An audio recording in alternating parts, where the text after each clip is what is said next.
Hello my dear viewers and subscribers, welcome you all once again to my class.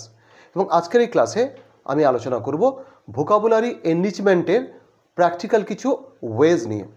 Actually এর আগের যে ভিডিওটা ছিল সেই ভিডিওতে আমি আলোচনা করেছিলাম আমার পুরো প্ল্যান নিয়ে, যে আমি ভোকাবুলারি এনরিচমেন্ট নিয়ে কী করতে চাইছি বা কোন ভাবনা থেকে করতে চাইছি সেই বিষয়টা আমি ক্লিয়ার করে দিয়েছিলাম।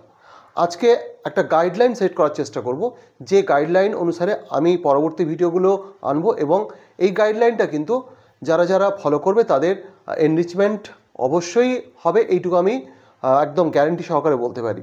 তো সেক্ষেত্রে খুব মন দিয়ে যে কথাগুলো এই ভিডিওতে আমি বলবো একটু শোনার অনুরোধ করব প্রত্যেককে, এবং শুধু শোনা নয় মানারও অনুরোধ করব।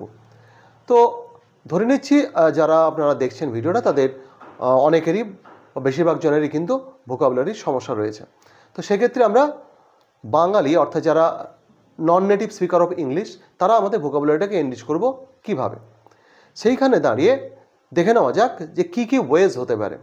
আচ্ছা, আমরা মোটামুটি কত শব্দ হলে আমাদের কাজ চলে যাবে এর কোনো আন্দাজ পাওয়া উচিত। অ্যাকচুয়ালি যেগুলো কনভেনশনাল আমাদের কথাবার্তা থাকে সেখানে 4000 থেকে 5000 মতো শব্দ হলে মোটামুটি আমাদের কাজ চলে যাবে।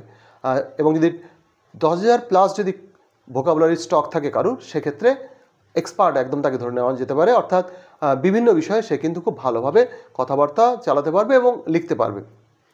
তো আমি 10,000-এর টার্গেটটা এই মুহূর্তে সেট করছি না, আমি 5,000-এর টার্গেট সেট করছি। তাহলে একজন বিগিনার বা মোটামুটি যারা ইংরেজি নিয়ে খুব একটা বেশি চর্চা করেন না তাদের ক্ষেত্রে ভোকাবুলারি কত থাকতে পারে? 1,500-2,000 বা খুব বেশি হলে দেখা যাবে হয়তো 2,500-3,000। এবং সেই 1,500-2,000 বা 2,500-3,000 থেকে আমাকে পৌঁছাতে হবে 5,000-এ, তারপরে 10,000 প্লাস। এই যে বিষয়টা, এটা আমাকে কভার করব, আমাদেরকে করতে হবে। এবং সেটা কীভাবে করব? প্রথম যে উপায়টা আমি বলবো সেই উপায়টা হচ্ছে try to learn all the English counterparts of the Bengali words, মানে বাংলা শব্দগুলোর যেগুলো আপনি জানেন non Bengali words, familiar Bengali words, তার উল্টো দিকের যে সমস্ত আপনাদের সিনোনিমস রয়েছে ইংলিশে, সেই ইংরেজি শব্দগুলো জানার চেষ্টা করুন। যদি জিজ্ঞেস করি আপনারা সবাই সব কিছু জানেন, তো উত্তরটা সমস্যায় আসবেন না, বরং যে বাংলা শব্দগুলো আমরা প্রতিনিয়ত ব্যবহার করি তার বেশিরভাগের ইংরেজি কিন্তু আমরা জানি না। একদম সোজা সাপটা কথা হচ্ছে এইগুলোই আমাদের দরকারি শব্দ। আমরা খুব সাহিত্যগুণ সম্পন্ন রাজনৈতিক বিভিন্ন অর্থনৈতিক বিভিন্ন যে শব্দাবলী টার্মিনোলজি রয়েছে সেই টার্মিনোলজিগুলোতে যাব না, আমরা সেই টার্মিনোলজিগুলোতেই যাব, বা সেই সমস্ত ভোকাবুলারির ক্ষেত্রে আমরা একটু কনসিডার হব যেগুলো আমরা প্রতিদিন বিভিন্ন জায়গায় ব্যবহার করি বা ব্যবহার হতে শুনি আমাদের চারদিকের মানুষদের দ্বারা। আমি একটা ছোট্ট উদাহরণ দিলে খুব ভালো হয়। যেমন আমি আমার চারদিকে যে জিনিসগুলো দেখি সেই জিনিসগুলো সব ইংরেজি জানি। তো আমি যদি সাপোজ দেখছি সামনে দরজা রয়েছে, আমরা বলছি ডোর। এবারে দরজার চৌকাঠ ইংরেজি কী হবে? থ্রেশহোল্ড। তো দরজা দেখতে পাচ্ছি আমরা যে পাল্লা রয়েছে তাকে বলছি ডোর প্যানেল। পাল্লা লাগানো রয়েছে যে কবজা দিয়ে, কবজা ইংরেজি কি? হিঞ্জ। এটা কিন্তু আমরা জানি না। তো এই যে বিষয়গুলো, বা আমরা জানি পিন ইংরেজি হচ্ছে আলপিন ইংরেজি পিন, তাহলে পেরেক ইংরেজি কি? তাহলে ওটাও কি পিন বলবো? হ্যাঁ, মিস্ত্রিরা বলে পিন, কিন্তু অ্যাকচুয়ালি ওটা পিন নয়, একটু বড় সাইজের পেরা, সেটা হচ্ছে নেল, NAIL। তো এইরকম প্রচুর জিনিস রয়েছে। এই জিনিসগুলো কিন্তু আমাদের চারদিকে খুব কমন জিনিস, যেগুলো আমরা প্রতিদিনের কথায় ব্যবহার করি। সেই শব্দগুলো ইংরেজি জানার চেষ্টা করুন বলতে প্রাসঙ্গিকভাবে। মানে বিষয়টা হচ্ছে এখানে একটা সিস্টেমেটিক ওয়েতে এগোতে হবে। আমরা কী কী শব্দ শিখছি তার একটা রেকর্ড থাকা উচিত। সেই রেকর্ডটা একটা আমি খাতা মেনটেন করতে বলবো, কারণ মাথা সবচেয়ে বড় খাতা, এটা আমি জানি, কিন্তু মজাটা হচ্ছে কোথায়, মাথার সঙ্গে সঙ্গে যদি খাতা একটা ডকুমেন্টেশন থাকে তাহলে কিন্তু আমাদের মনের মধ্যে একটা পরিষ্কার ছবি থাকবে যে আমি কিভাবে এগোচ্ছি, আমাদের মনে বসে দাঁড়ায়, চোখের সামনেও থাকবে। তো এক্স্যাক্টলি আমরা প্রতিদিন যদি ধরে নিই 10টা এরকম পরিচিত অজানা শব্দ শিখবো। অজানা বলতে বাংলায় জানা কিন্তু ইংরেজিটা যার অজানা সেরকম শিখবো। এবং শেখার ক্ষেত্রে উপায় কী? দেখা গেল আপনার বা তোমার বাড়িতে কেউ ইংরেজি সেইভাবে দক্ষ মানুষ নেই। স্কুল টিচার যারা তোমার স্টুডেন্টরা রয়েছে তারা হয়তো তাদেরকে সপ্তাহে 2 দিন হয়তো ক্লাসে পাচ্ছ, কি 4 দিন ক্লাসে পাচ্ছ, টিউটারকে হয়তো পাচ্ছ 2 দিন। তো তার বাইরে যখন তোমার কোনো শব্দ জানার ইচ্ছে হচ্ছে, তার উপায় কী? সোজা সাপটা কথা, কাউকে তোমার দরকার নেই যদি বাড়িতে একটা standard Bengali to English dictionary তুমি রেখে দিতে পারো। 450-500 টাকা নেবে, কিন্তু ওই বইটা শুধু তোমার জন্য নয় বা আপনার জন্য নয়, আপনার পরবর্তী প্রজন্মের জন্য একটা দারুণ সম্পদ হয়ে থেকে যাবে। এবং সেক্ষেত্রে কারোর উপর আর ডিপেন্ডেন্ট হতে হবে না, যে কোনো মুহূর্তে যে কোনো বাংলা শব্দের ইংরেজি আমি পেয়ে যাব। এটা একটা বড় বিষয়। তাহলে আমি একদম সিস্টেমেটিক প্রত্যেক দিন 10টা করে আমার পরিচিত বাংলা শব্দের ইংরেজি জানার চেষ্টা করব। 1।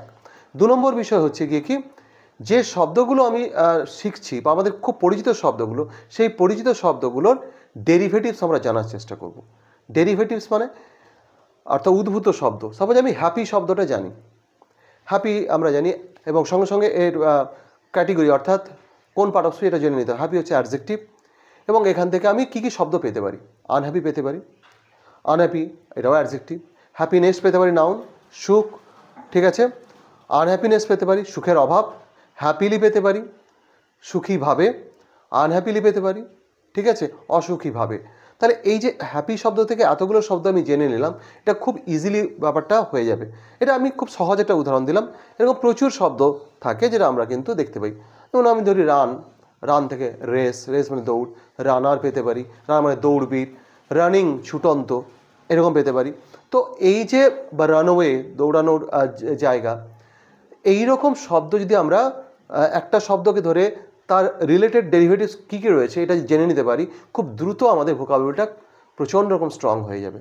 এটা একটা খুব সহজ কিন্তু খুব কার্যকর উপায়। হ্যাঁ, এখানে একটা বিষয় উল্লেখ করে দিই যে এই জানার ক্ষেত্রে কিন্তু অবশ্যই পার্ট অফ স্পিচটা ভালো করে বুঝে নিতে হবে, যে আমি যে শব্দটা নতুন শিখলাম সেটা কোন পার্ট অফ স্পিচ।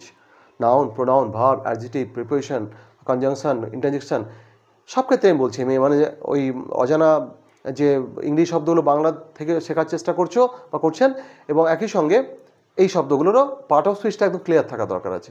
এটা একটা বিষয় গেল। এরপরে যারা স্টুডেন্টস রয়েছে বিশেষ করে, বা যারা নন স্টুডেন্টসও, তারা প্রতিদিন যে ইংরেজিটা পড়ছো বা পড়ছেন আপনারা, সেই ইংরেজি যে পোর্শনটা পড়া হলো সেখানে কী কী আননোন ওয়ার্ড পাওয়া গেল সেটাও এই তালিকায় কিন্তু আসবে। একদম সিম্পলি আমি দেখা গেল কোনো স্টুডেন্ট ক্লাসে এসে, আচ্ছা তারা টেক্সট পড়ানো হলো, সেই টেক্সটে সে পেলো সাপোজ 10টা কি 12টা কি 14টা অজানা নতুন শব্দ, যেটা সে সেদিন শিখলো। স্কুলে পড়ানোর সময় টিচার মিনিং বলে দিয়ে গেলেন, তোমরা খাতায় মিনিংটা টুকে নিলে, এবং সেই যে 10-12টা অজানা শব্দ, সেই শব্দ কিন্তু এই লিস্টে ঢুকে যাবে। তো এই যে লিস্টে ঢুকলো, এই শব্দগুলো কিন্তু মাথা থেকে সহজে বেরোবে না। মাথা থেকে সহজে না বেরোনোর একটা আরেক মানে খুব ইফেক্টিভ উপায় বলে দিই। সেটা হচ্ছে প্রত্যেকটা শব্দকে কোনো না কোনো একটা সিচুয়েশানের এগেনস্টে মনে রাখার চেষ্টা করো। মানে আমি যদি বলি হ্যাপিলি, এই শব্দটা আমার মনে রাখতে হবে, তার মানে যে হি ওয়েন্ট অ্যাওয়ে হ্যাপিলি, সে খুব আনন্দ সহকারেই চলে গেছিলো। বা হ্যাপিনেস যদি মনে রাখি, যে উই ওয়ান্ট হ্যাপিনেস, বা we all desire for happiness, আমরা সবাই সুখ চাই। তো এই যে বিষয়গুলো এইভাবে সিচুয়েশান মানে একদম সেন্টেন্সের আগেনস্টে যদি মনে রাখো, তাহলে কিন্তু শব্দগুলো মনে থেকে যাবে। এটা একটা খুব কার্যকর বিষয়। তাহলে 3টে উপায়ে আমরা ভোকাবুলারি এনরিচ করতে পারি। একদম এটা খুব প্র্যাকটিক্যাল ওয়ে বললাম।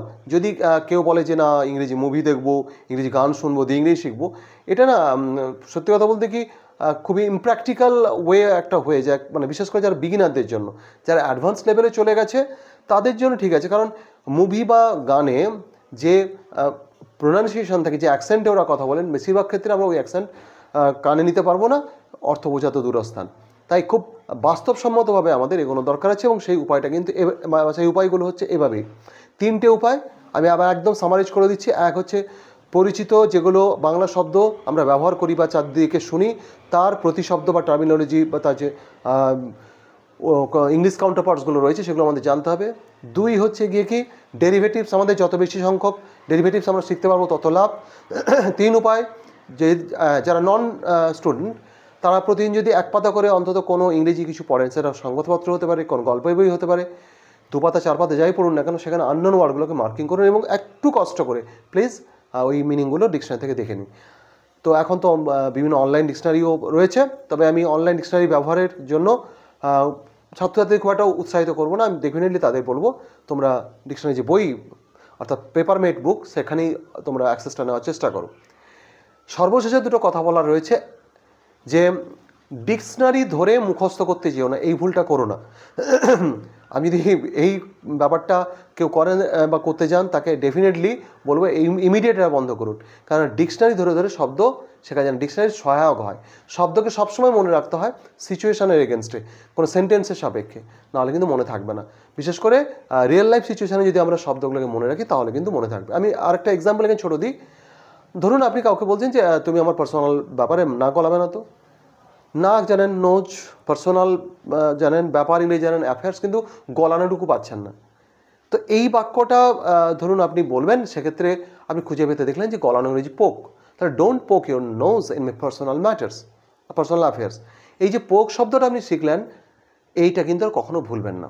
পোক মানে যে গলানো, গলিয়ে দেওয়া কোনো জিনিস, এটা কখনো ভুলবেন না। কারণ এটা এই পরিস্থিতির সাপেক্ষে, অর্থাৎ এই সেন্টেন্সের যে একটা পরিস্থিতি, সেটার সাপেক্ষে আপনি মনে রাখলেন। তো এটাই হচ্ছে মোদ্দা বিষয়। আর লাস্ট অফ অল একটা কথা বলা, আমার সবগুলো কথাই রেজাল্ট নিয়ে আসবে, 100% রেজাল্ট নিয়ে আসবে যদি ছোট্ট একটা বিষয় আপনাদের মধ্যে থাকে, সেটা হচ্ছে শেখার ইচ্ছে। যে আপনারা যদি মনে করেন যে আমি ইংরেজি শিখবো, শিখতেই হবে আমাকে, it's mandatory for me to have skill, linguistic skill of English, তাহলে কেউ আটকাতে পারবে না। একদম সোজাসাপটা কথা। আর একটু লিসনিং হ্যাবিটটা রাখবেন, সেটা আমি এর আগের দিনও বলে দিয়েছিলাম যে এখন প্রচুর অপশানস এসে গেছে। আমাদের ছোটোবেলায় শুধু রেডিও ছিল, এখন চাইলে টিভিতে আপনি ইংলিশ নিউজ শুনতে পারেন, তার আগে বাংলাটা শুনে নিলেন, হিন্দি নিউজ শুনে নিলেন, তারপর ইংলিশটা শুনতে পারেন, রেডিও নিউজ শুনতে পারেন। আপনাদের মোবাইলে বহু ইংলিশ নিউজ চ্যানেলস থাকে, সেগুলো আপনি দেখতে পারেন, শুনতে পারেন। কি ইভেন যেগুলো ছোটো ছোটো টেলস বাচ্চাদের জন্য, ফেয়ারি টেলস, চিলড্রেন্স ক্লাসিক্স, এইগুলো তারা শুনতে পারে, তাতে ওদের কানে শোনার অভ্যাসটা অনেক বেশি বাড়বে। তো এইভাবে ভোকাবুলারি এনরিচমেন্টের একটা ঠিকঠাক গাইডলাইন আমি দেওয়ার চেষ্টা করলাম আজকের এই ভিডিওর মধ্য দিয়ে। এটা কোনো থিওরি ঠিক নয়, এটা আমার প্র্যাকটিক্যাল এক্সপিরিয়েন্স এতদিনে ইংরেজি ফিল্ডে থাকার কারণে, যেটা সেইখান থেকে আমি সাজেস্ট করার চেষ্টা করলাম। যদি এই উপায়গুলো আপনাদের কারো কাজে আসে, ডেফিনেটলি